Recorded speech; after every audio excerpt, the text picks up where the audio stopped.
मैं परमेश्वर पिता का हृदय से धन्यवाद करती हूँ कि मुझे आज ये अवसर मिला कि उसके पवित्र वचन में से कुछ बोलने पाऊँ तथा हमारे वरिष्ठ पासवान डॉक्टर मैथ्यू के थॉमस का भी मैं हृदय से धन्यवाद करती हूँ कि उन्होंने मुझे इस काबिल समझा कि मैं पवित्र वचन में से कुछ बोलने पाऊँ।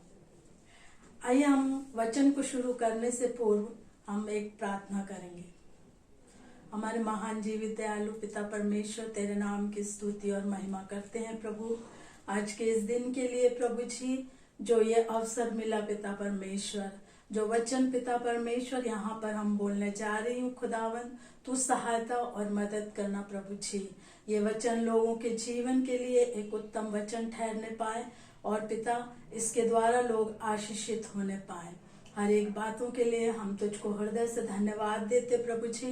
बोलने वाली मैं नहीं प्रभु, मुझ में से होकर तेरा पवित्र आत्मा बात करने पाए पिता। सारी बातों को तेरे हाथों में देते हुए मांगते प्रिय बेटे मसीह यीशु के नाम से सुन और ग्रहण कर, आमीन। प्रिय भाई बहनों, आज जो वचन मैं बांटने जा रही हूँ वह मिलता है यशायाह 55 अध्याय उसका 9वीं आयत, जहाँ पर लिखा है, क्योंकि मेरी और तुम्हारी गति में और मेरे और तुम्हारे सोच विचारों में आकाश और पृथ्वी का अंतर है। प्रियो, यह बिल्कुल सत्य है कि प्रभु और हमारे विचारों में आकाश और पृथ्वी का अंतर है। यह हमने अपने जीवन में देखा है और मैंने भी अपने जीवन में देखा है और आप लोगों ने भी देखा होगा। मैं यहाँ पर बताना चाहती हूँ कि यह वचन जब ये चल रहा था कि प्रिंसेस वुमेन का वीक चलने वाला है और वचन को बोलने के लिए जब मेरा नाम लिया गया तो मैं बहुत चिंतित हुई और मैं यही सोच रही थी क्या बोलना है, लेकिन सोचती रही और कई प्रकार से मैंने वचनों को तैयार किया। मेरे पास कुछ वचन तैयार थे, वो भी मैंने तैयार किया।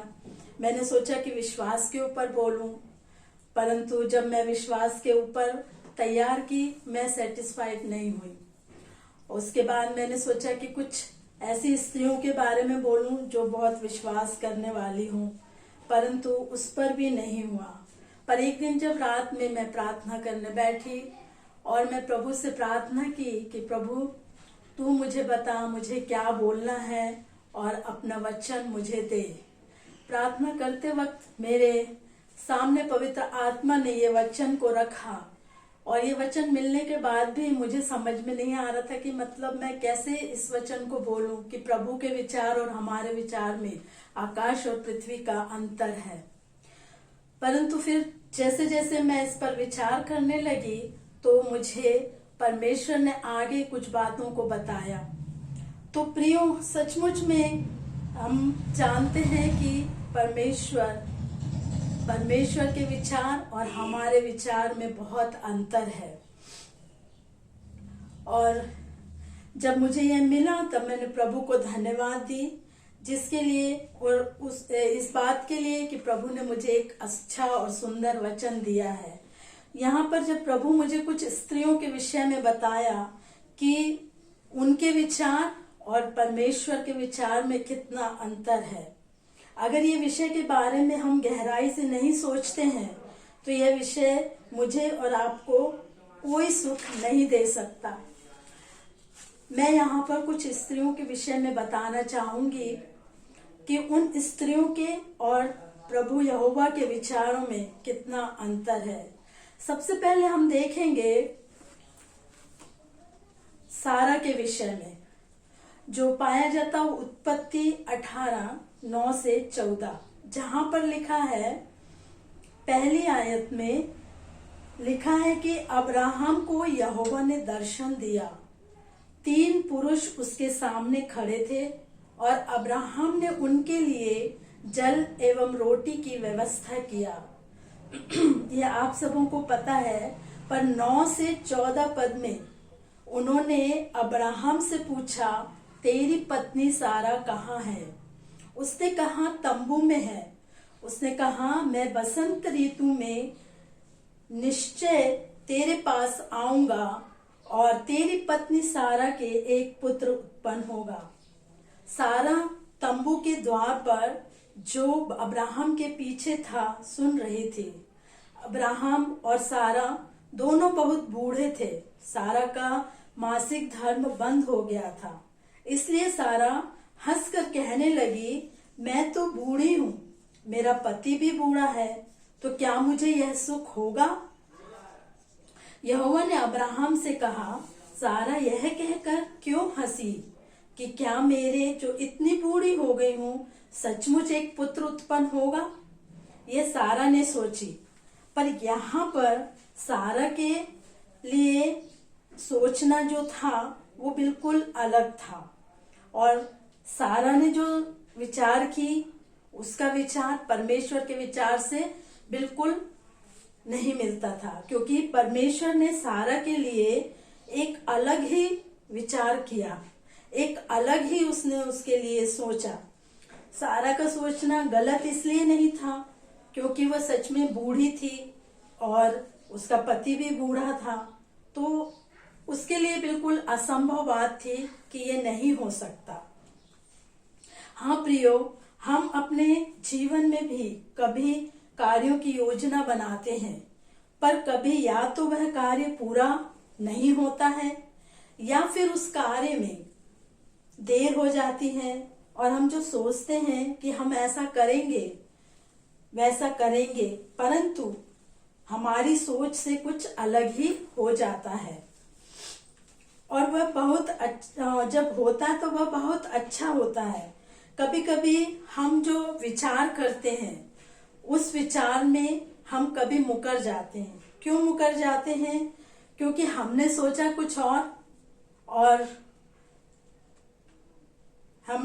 कुछ और लेकिन परमेश्वर ने हमारे लिए कुछ और सोचा है। तो ये हमारे कहने के विपरीत या हमारे सोचने के विपरीत कार्य हो जाता है। यहाँ पर जैसे कि सारा भी मुकर गई 15वीं आयत में कि तब सारा डर के मारे यह कहकर मुकर गई, मैं नहीं हंसी। पर यहोवा कहता है, नहीं, तू हंसी तो थी, पर सच में वो हंसी थी, और हमारा परमेश्वर हमारे सोचने से बढ़कर वह हमारे लिए सोचता है। यही है प्रियो कि हमारे विचार और परमेश्वर के विचार में आकाश और पृथ्वी का अंतर है। हमारी सोच गलत भी हो जाती है, परंतु परमेश्वर की सोच जो हमारे लिए होती है वह उत्तम होती है, क्योंकि सारा को परमेश्वर यहोवा ने जो वचन दिया था उसे उसने समय पर पूरा किया। उसने कहा, वसंत ऋतु में मैं आऊंगा और तुम्हारे एक पुत्र होगा, और सचमुच में यही हुआ। यदि हम प्रभु के साथ चलते हैं, यदि हमारा जीवन प्रभु के साथ हम बिताते हैं, प्रार्थना करते हैं, तो परमेश्वर अवश्य हमारे लिए एक अच्छा विचार रखेगा। यदि हमारा जीवन परमेश्वर में नहीं है, हम परमेश्वर के विरुद्ध चलते सांसारिक जीवन हम बिताते हैं, तो हमारा विचार यदि कुछ भी हो तो हम संसार की रीति से सोच रहे हैं और प्रार्थना में नहीं है, तो प्रभु हमारे लिए कभी इतना अच्छा विचार नहीं रखेगा, क्योंकि वो चाहता है कि हम परमेश्वर के साथ निरंतर आगे बढ़ें। तो सच में यहाँ पर परमेश्वर ने सारा के लिए एक उत्तम विचार किया। आप देखेंगे कि सारा का सोचना कितना अलग था कि मैं पुत्र उत्पन्न कर सकती हूँ, और परमेश्वर ने बिल्कुल कहा कि तुम वसंत ऋतु में मैं आऊंगा, तुम्हें एक पुत्र होगा, और सचमुच में वही हुआ। तो यहाँ पर हम देखते हैं कि परमेश्वर के विचार में और हम मनुष्यों के और उस सारा के विचार में बहुत ही अंतर, आकाश और पृथ्वी का अंतर पाया जाता है। तो यदि हम प्रभु में सच्चाई से चल रहे हैं तो वह हमारे लिए उत्तम विचार करता और उसे पूरा करता है। दूसरी बात हम देखेंगे, दूसरी स्त्री वह थी हाजिरा। जब सारा का पुत्र इसहाक हुआ तो और वो बड़ा हो गया, तो जो वचन है वो उत्पत्ति 21 अध्याय 9 से 19 तक हम देखते हैं कि ये हाजिरा सारा की मिस्री दासी थी। जिससे अब्राहम का पुत्र इस्माइल उत्पन्न हुआ। इस्माइल को सारा ने देखा कि वह हंसी करता हुआ देख पड़ा। इस कारण सारा ने अब्राहम से कहा, इस दासी को पुत्र सहित निकाल दे, क्योंकि इस दासी का पुत्र मेरे पुत्र इसहाक के साथ भागी नहीं होगा। यह बात अब्राहम को अपने पुत्र अर्थात इस्माइल के कारण बुरी लगी। परंतु यहाँ पर 12वीं आयत बताती है कि परमेश्वर ने अब्राहम से कहा, उस लड़के और अपनी दासी के कारण तुझे बुरा ना लगे। जो बात सारा तुझसे कह रही है उसे मान ले। तो अब्राहम ने यह विचार किया था कि उसे बुरा लगा, क्योंकि इस्माइल उसका पुत्र था और इसहाक भी उसका पुत्र था। परंतु जब परमेश्वर यहोवा ने उससे बातचीत की, उसे कहा कि जो सारा कहती है उससे तू जाने दे, तब परमेश्वर की उस आवाज को सुनकर, जो 14 आयत में लिखा है कि सवेरे तड़के उठकर रोटी और पानी से भरी चमड़े की थैली भी हाजिरा को दी और उसके कंधे पर रखी और उसके लड़के को भी उसे देकर उसको विदा किया। वह चली गई और बेरशेबा के जंगल में भटकने लगी। जब हाजिरा जंगल में भटक रही होगी, उसके दिमाग में तरह तरह के विचार आए होंगे। जब हम लोग भी किसी बात से परेशान होते हैं और अर्थात जब हम किन्हीं बातों के लिए यहाँ वहाँ भटकते हैं, तब हमारे हृदय में अलग ही बातें आती हैं। कई बुरे विचार आ जाते हैं, कई बातें हमें समझ में नहीं आती कि अब क्या होगा। लेकिन यहाँ पर जो है, हाजिरा भी चिंतित थी कि मैं कहाँ जाऊंगी। आप ही सोचिए, एक जंगल में जब हम अकेले हैं, हमारे साथ एक छोटा बच्चा है, हम उसे लेकर के घूम रहे हैं, हमारे पास कुछ रहने का ठिकाना नहीं है, तो हमें चिंता तो होगी ही और हम सोचेंगे हम क्या करें क्या नहीं करें, समझ में नहीं आएगा। परंतु हाजिरा एक परमेश्वर पर विश्वास करने वाली दासी थी, तो परमेश्वर ने उससे भी बातचीत किया। यहाँ पर मैं अपना ही एक उदाहरण दूंगी। जब हमारा बेटा आशीष 12th पास हुआ, तब उसने कहा कि हमने कहा पीईटी एग्जाम देने के लिए, तब उसने कहा मुझे एमपी में पढ़ाई नहीं करनी है, मुझे पुणे जाना है पढ़ाई के लिए। हमने उसकी बात को माना और हम उसको लेकर पुणे गए, लेकिन उसका कुछ कारणवश से एडमिशन वहां पर नहीं हुआ। फिर हम वापस आए, लेकिन वो पीईटी का एग्जाम तो हो चुका था। अब उसके लिए हमारे पास चिंता की बात हो गई कि अब हम इसके लिए क्या करें। पर परमेश्वर ने द्वार खोला, कुछ नए कॉलेजेस खुले, जिसके कारण से उसका फिर से एक फॉर्म भरा गया और काउंसलिंग हुई। और जब हम काउंसलिंग के लिए गए, तो मेरा बेटा था साथ में, हम दोनों जब हॉल में बैठे हुए थे, हम विचार कर रहे थे कि इसे किस कॉलेज में जाना। उसने एक अच्छे कॉलेज का नाम लिया, परंतु उसी वक्त हमारे बाजू में एक पिता और उसका बेटा आकर बैठे। उन्होंने मेरे हाथ में पंपलेट देखा कॉलेज का, मुझसे पूछा ये कॉलेज में एडमिशन ले रहे हैं। हमने कहा नहीं, हम इस कॉलेज में एडमिशन लेने का सोच रहे हैं। तब उसने हमें बताया कि मैं उसी कॉलेज से वापस आ रहा हूँ। मुझसे 2 लाख 3 लाख डोनेशन मांगा गया। यदि हम वो डोनेशन देंगे तो वहां पर जगह है, वैकेंसी है, लेकिन यदि हमारे पास डोनेशन नहीं है तो हमारे लिए वहां पर कोई स्थान नहीं है। तो हमारे पास इतना पैसा तो था नहीं कि हम वो डोनेशन दे सकें। तब मैंने आशीष से कहा, आशीष विचार करो क्या है। परंतु परमेश्वर ने उस वक्त हमसे बातचीत किया, क्योंकि हम प्रार्थना कर ही रहे थे, और ऐसी योजना किया प्रभु ने कि उसको एक कॉलेज में, दूसरे कॉलेज में उसको एडमिशन मिला। तो यहाँ पर मेरा ये बताने का मतलब है कि हमने क्या सोचा और हुआ कुछ और, क्योंकि परमेश्वर ने उस बेटे के लिए एक योजना बनाकर रखी थी। इसके लिए परमेश्वर ने उसे जहां वो चाहता था वहां नहीं, लेकिन जहां का हमने सोचा भी नहीं था, विचार भी नहीं किया था, वहां उसको एडमिशन मिला। और वहां जब वो पढ़ा तो सचमुच में परमेश्वर ने उसकी पढ़ाई में पूरे 4 वर्ष सहायता मदद किया और उसको बहुत अच्छे नंबरों से विद ऑनर डिग्री से वो पास हुआ। तो मेरा यही मतलब है और एक ये गवाही के तौर पर मैं बता रही हूँ कि परमेश्वर की निकटता में हम रहते हैं तो परमेश्वर हमारे लिए अच्छे विचारों को रखता है और हमारे लिए रास्तों को खोलता है। जैसे हाजिरा भटकते हुए कुछ विचार कर रही होगी, पर उसी वक्त और क्या हुआ कि उसकी उस थैली में पानी समाप्त हो गया।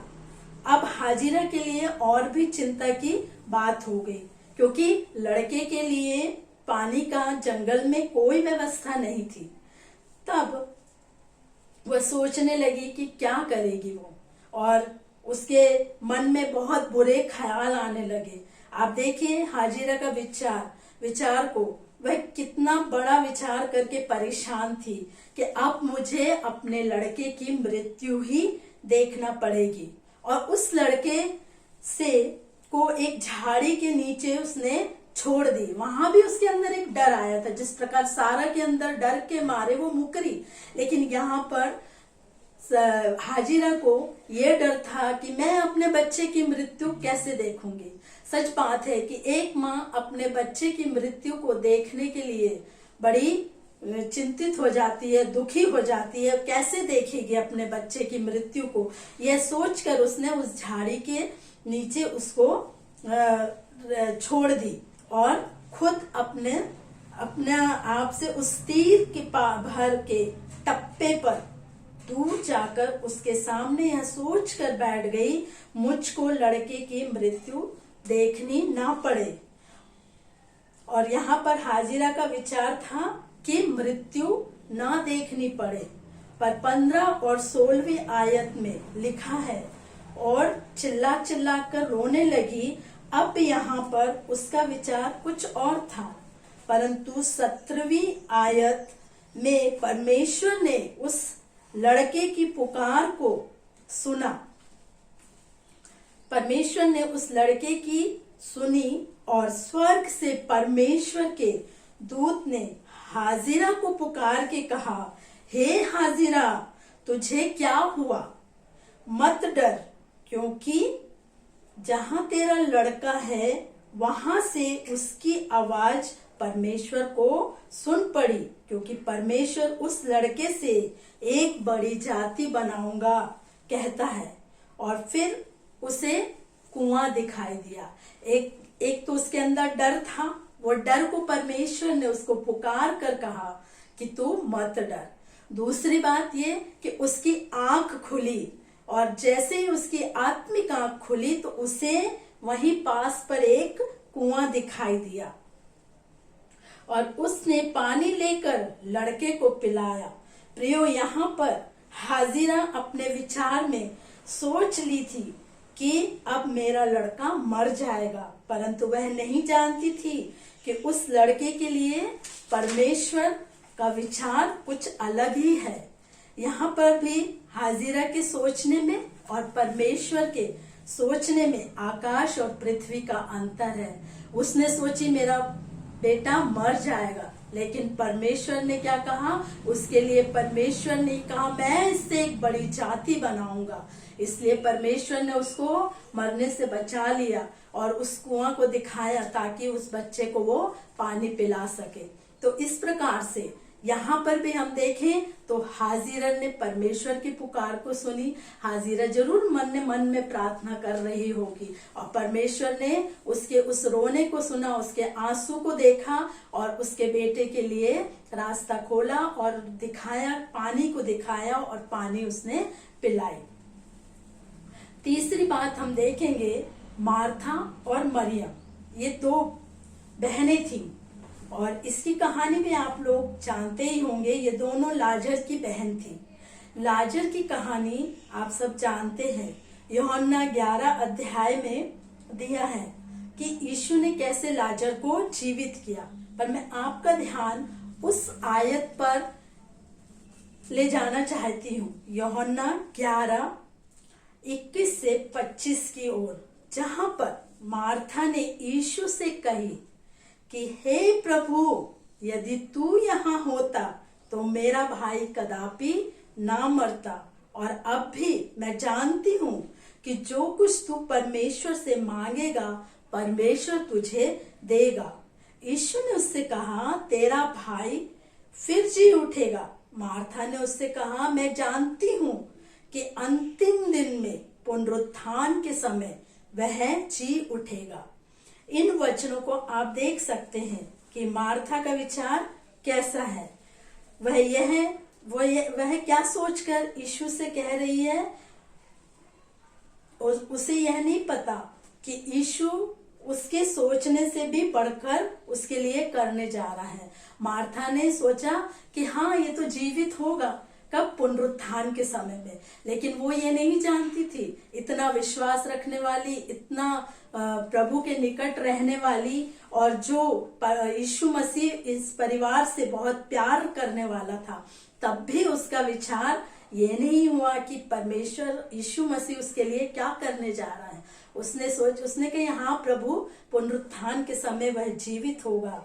लेकिन आगे उसमें ये भी है, जो कोई मुझ पर विश्वास करता है, यीशु मसीह कह रहा है, जो कोई मुझ पर विश्वास करता है वह यदि मर भी जाए तो भी जिएगा।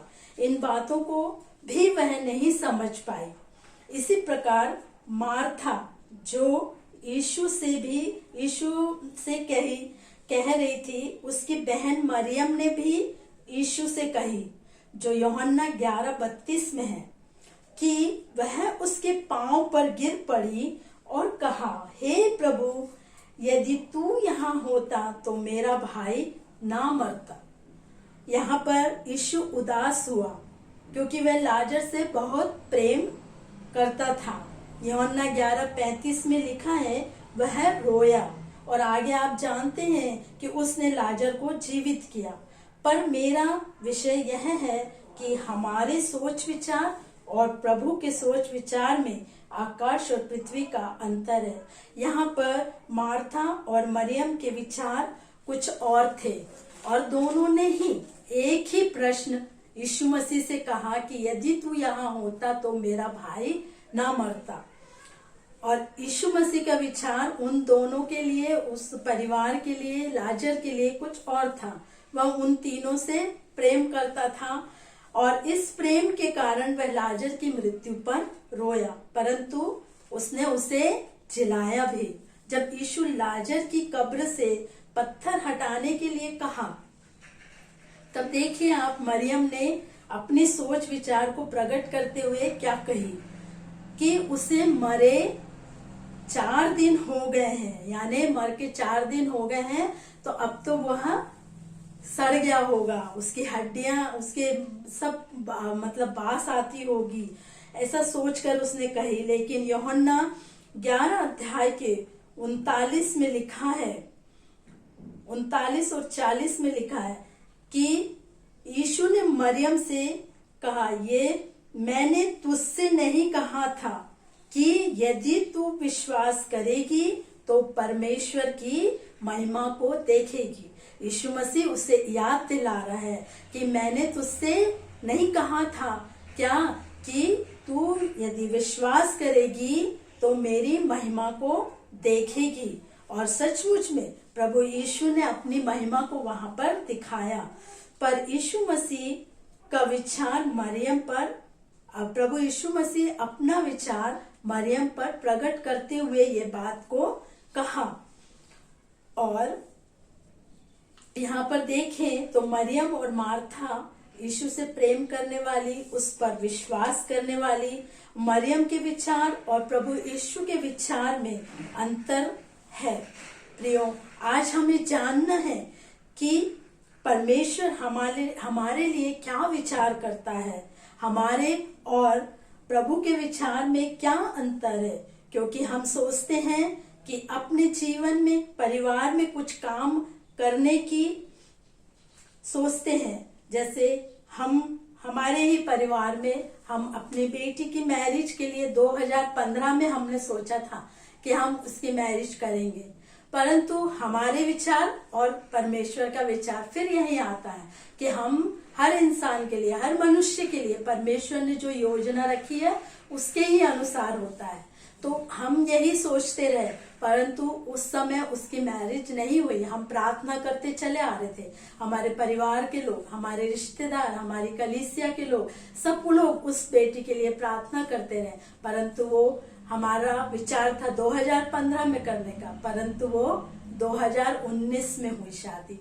लेकिन प्रभु ने जो कुछ रखा उसके लिए एक बहुत अच्छी तरह से उसके विवाह को किया, उसके जीवन में जो जीवन साथी दिया वो अच्छा दिया। हम जो सोच रहे थे वो नहीं, लेकिन परमेश्वर ने जो कुछ किया वो बहुत अच्छा था। तो इस प्रकार से हमारे विचार में और परमेश्वर के विचार में आकाश और पृथ्वी का अंतर है। यदि हम प्रभु की इच्छा और उसके वचन के अनुसार अपना जीवन व्यतीत करते हैं और प्रार्थना का जीवन बिताते हैं, तो प्रभु की सोच जो हमारे लिए है वह अद्भुत होगी। क्योंकि हमारी सोच से नुकसान भी हो जाता है, पर प्रभु महान है और वह जो सोच हमारे विषय में रखता है वह अच्छे कार्य, महान कार्य हमारे लिए करता है। वह जो हमारे लिए करता, उससे हमारा जीवन, हमारा परिवार, हमारी कलीसिया, हमारा समाज आशीषित होता है। इसलिए हमें प्रभु के निकट रहकर अपना जीवन बिताना है। प्रियो, वह हमारी सोच से बढ़कर हमारे लिए करता है। सच में प्रभु के और हमारे सोच विचारों में आकाश और पृथ्वी का अंतर है। इसलिए इन दिनों में हम अपने आप को जांचें और प्रभु के निकट बढ़ते जाएं, ताकि उसने हमारे लिए जो सोचा है वह पूरा होने पाए। मेरी प्रिय बहनों, हमें अपनी प्रार्थना को बढ़ाना है, वचन में आगे बढ़ना है, इन स्त्रियों के समान प्रभु के विश्वास में रहना है। जब हम इस प्रकार का जीवन व्यतीत करेंगे, प्रभु हमसे बातें करेगा और हमें परिवार के लिए, कलीसिया के लिए, समाज के लिए और अपने विचार को हम पर प्रकट करेगा। और जब हम अपने विचार उसके सामने रखेंगे, वो हमारे विचारों को भी देखेगा, परंतु उसने जो हमारे लिए सोचा है वो हमारे जीवन में करेगा। इस पर हमें अभी से हमारे बच्चों को अच्छी शिक्षा देनी है, बच्चों को भी सिखाना है कि प्रभु में आगे बढ़े, परमेश्वर पर विश्वास करते हुए आगे बढ़ते जाएं, और उन्हें भी बताना है कि प्रभु की सोच और हमारी सोच में कितना अंतर है। इस प्रकार से हमें उस पर विश्वास करते हुए जो हमें प्रभु कहता है वो अवश्य पूरा करता है। इस प्रकार आत्मिक जीवन में हम आगे बढ़ेंगे और आगे बढ़ते जाएंगे, और परमेश्वर हमें हमेशा अपनी बातों को बताएगा। जब हम उसके निकट रहेंगे, वो अपने भेदों को हम पर प्रकट करेगा, और इस प्रकार से हम उसके विचारों को जानकर, उसके विचार के अनुसार, उसकी योजना के अनुसार हम आगे बढ़ेंगे, उसके बातों को समझेंगे, उसके वचनों को, भेदों को समझकर यदि हम जीवन व्यतीत करेंगे तो अवश्य हम तो आशीषित होंगे, परंतु हमारे द्वारा दूसरे लोग भी आशीषित होंगे। मैं यही कहना चाहती हूँ, और फिर से एक बार मैं हमारे वरिष्ठ पासवान का हृदय से धन्यवाद करती हूँ कि उन्होंने ये अवसर दिया, और हमारे सारे सहयोगी पासवानों का भी मैं हृदय से धन्यवाद देती हूँ कि वो लोग हमेशा हमें अपने प्रार्थना में याद रखते हैं और हमें ऊंचा उठाते हैं ताकि हम प्रभु में आगे बढ़ें। बीते दिनों में जब मेरा कान का ऑपरेशन हुआ, हमारे पासवान ने और उनके परिवार ने और हमारे सहयोगी पासवानों ने और हमारी कलीसिया ने मेरे लिए प्रार्थना की, और सचमुच में परमेश्वर ने ऑपरेशन में सहायता और मदद किया और मेरे ऑपरेशन को सक्सेस किया। तो और सक्सेस करके आज मैं यहाँ पर खड़ी हूँ। मैंने नहीं सोच पाई थी कि मैं बोल पाऊंगी, परंतु परमेश्वर चाहता था कि मैं ये वचन को बोलूं, और परमेश्वर ने मुझे बल दिया, ताकत दिया कि मैं आज खड़ी होकर के उसके वचन को बोलने पाई। इसलिए परमेश्वर आप सबों को इस वचन के द्वारा आशीष देने पाए। आइए हम प्रार्थना करें। प्रेमी पिता परमेश्वर, हम तेरे नाम की स्तुति और महिमा करते हैं प्रभु जी, कि तूने हमारी सहायता और मदद किया प्रभु। जो वचन तूने मुझे दिया पिता, उस वचन को मैंने बांटा प्रभु। ये वचन खाली जाने न पाए प्रभु जी, लेकिन ये वचन लोगों के हृदय में कार्य करने पाए पिता। हम प्रार्थना करते हैं हमारे वरिष्ठ पासवान के लिए, उनके परिवार के लिए और हमारे सारे सहयोगी पासवान और उनके परिवारों के लिए प्रभु। तो हर एक को आशीष और बरकत देना, जिन्हें तूने जो भी सेवाएं प्रदान की है प्रभु, उस सेवा को वे पूरी करने पाए और अपनी सामर्थ्य से भरकर तू उन्हें इस्तेमाल करना पिता परमेश्वर। हर एक बातों को हम तेरे हाथ में देते हुए इस प्रार्थना को उद्धार करता मसीह यीशु के नाम से मांग लेती हूँ। सुन और ग्रहण कर पिता। आमीन, आमीन, आमीन। Thank you.